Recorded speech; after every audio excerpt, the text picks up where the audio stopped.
المصيبه ان جمهور الزمالك مصدق الكلام ده، واللي مش مصدق عامل نفسه مصدق علشان بس ما يشمتش في جمهور النادي الاهلي. الكابتن حسين لبيب طلع بنفسه وقال ان فعلا في بند في عقد زياد كمال بيدي الحق الانبي ياخد 100,000 دولار من الزمالك في حال فوزه بالكونفدراليه، وانا كنت واثق من الكلام ده علشان كده وافقت بالبند ده. يا راجل اقسم بالله لو رئيس نادي انبي نفسه ما هيفكر التفكير ده.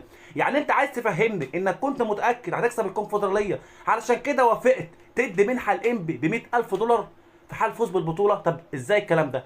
يعني اعقل الكلام قبل ما تقوله عشان الجمهور اصلا يصدقك. الغريب في الامر بقى ان كمان زياد كمال بيقول لك انه من حقه ياخد 50,000 دولار الانبي يعني في حال فوزه بالكونفدراليه، لا هو كمان في مليون جنيه في حال فوز الزمالك بالدوري. يعني زياد كمال ده فرخه بتبيض ذهب لنادي انبي. لو الغريب في الامر كمان والمصيبه الكبيره ان اصلا زياد كمال اعاره للزمالك ب 30 مليون، والمصيبه الاكبر ان